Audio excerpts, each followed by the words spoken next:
Chapter 752, Warning. 160 Birkeland Street, in the sunny study. The bookshelves were orderly arranged with a huge collection.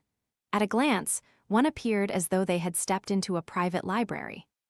Klein sat on a high-back chair as he read the newspapers. He discovered that be it the Tussock Times or the Backland Daily Tribune, there was an additional advertisement in a striking spot. It advertised selling 10% of the Backland Bike Company's shares. Mr. Stanton is rather efficient. It's only been a few days, and he has completed the financial checks and evaluation. Klein silently reflected on the matter when his spiritual perception was triggered. He quickly activated his spirit vision and saw Rionette Tynecare walk out of the void. She still held the 4 blonde, red-eyed heads in her hand, with one of them having a letter in its mouth. It's likely a reply from Miss Sharon. As Klein had these thoughts, he reached out to receive it and nodded. "Thank you." As he spoke, he subconsciously glanced at the door because standing outside was his valet, Richardson. After tearing open the envelope and unfolding the letter, Klein quickly scanned it, confirming that it was written by Sharon. She indicated that she had no intention of buying biological poison bottle, and she might only consider it after a period of time if it was still available. She's in a tight financial situation, or is she saving money to do something important? Klein casually thought and instinctively felt that it was the latter. This was because it was impossible for the demigod named Zatwin to keep staying in Backland. For now, Sharon and Merrick had escaped the pursuit of the Rose School of Thought, and with their beyonder powers and unique traits about their sequences, it wasn't difficult for them to amass money in a relaxed environment.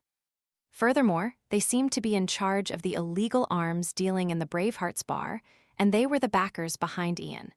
Just this alone would make them plenty of money. As he thought about it, Klein looked up and saw Miss Messenger's 8 red eyes looking at him intently. He jumped in fright, imagining that she was urging him to pay the debt he owed her. He cleared his throat and said, "There's no need to reply.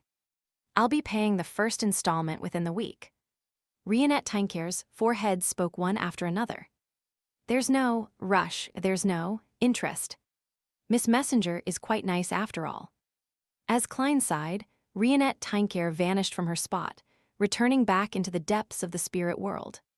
After burning the letter and resting for half an hour, he walked to the door to inform Richardson to prepare the carriage. He planned on heading to the cathedral before his philosophy class in the afternoon. The journey there was smooth sailing, and Klein arrived at the square outside St. Samuel Cathedral after a few sips of tea. After gaining the serenity from taking in the sights of the pigeons, he strode towards the cathedral's main door, entered the prayer hall, and randomly found a pew to sit at. Like before, Richardson sat diagonally behind him with his master's hat and cane. As he emptied his mind during his prayers, Klein's spiritual perception was triggered once again. He instinctively opened his eyes and looked left. He saw the black-haired, green-eyed Leonard Mitchell. This Nighthawk wasn't wearing a trench coat. He looked casual with his white shirt tucked out while matching them with straight trousers and a black vest. Seeing the middle-aged man with gray streaks at his sideburns look at him, he smiled with a nod, retracted his gaze, and closed his eyes in a bid to pretend to pray. He wasn't worried that the man would discover that he was watching him because he had only done a cursory sweep without any additional actions. Many believers present had similar actions as well. It was inevitable for a good-looking, dignified gentleman to attract some attention when he entered. Leonard Mitchell was someone who often attracted such attention, so he knew this very well. At this moment, the slightly aged voice sounded in his mind. "It's him. Hess, he didn't make my hard work of running over to the cathedral yesterday, and today be in vain." Leonard thought smugly, as his expression remained stoic. Klein was also pretending to pray as puzzlement surfaced in his thinking mind. When did this fellow, Leonard, become so pious? Although he's definitely more pious than me, he's not the kind of person who would come to the cathedral every day. He would come once or twice a week at best. What's his goal for coming? He seemed to be observing me just now. Upon having this thought, Klein suddenly realized something. The grandpa in him is the angel of the Zarost family, which makes him an angel of the Marauder pathway. Blasphemer Ammon is a king of angels of this pathway. He could discover the gray fog and even tried to infiltrate it.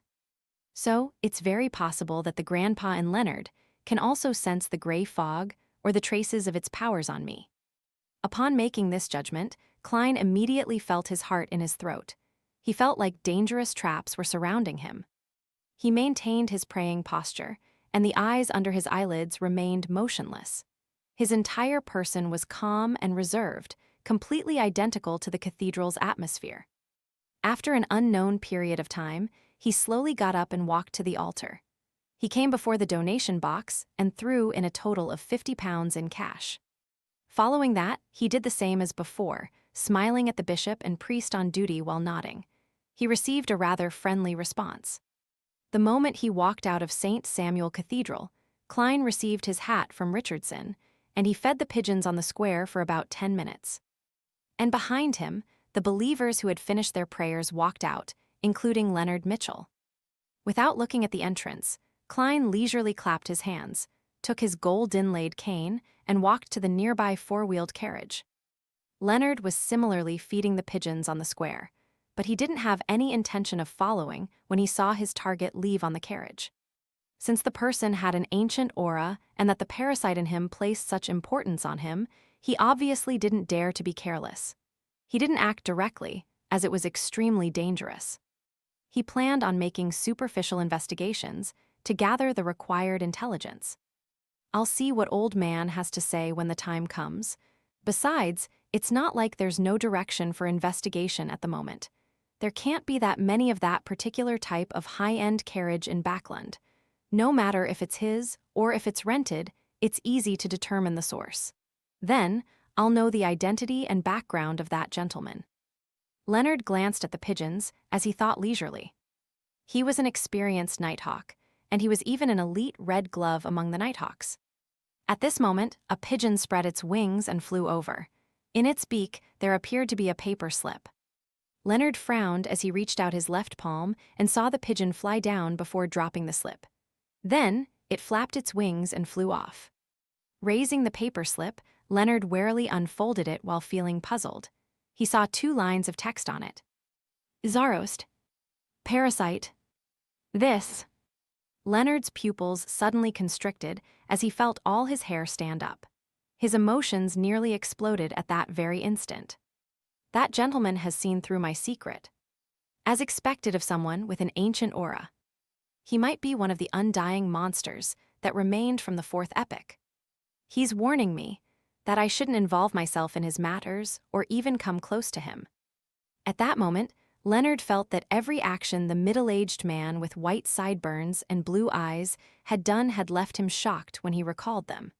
He was someone not to be looked at directly or approached. He immediately lost all thoughts of investigating the man. As he watched the pigeons land, he said with a suppressed voice, "Old man, he might be an old friend of yours.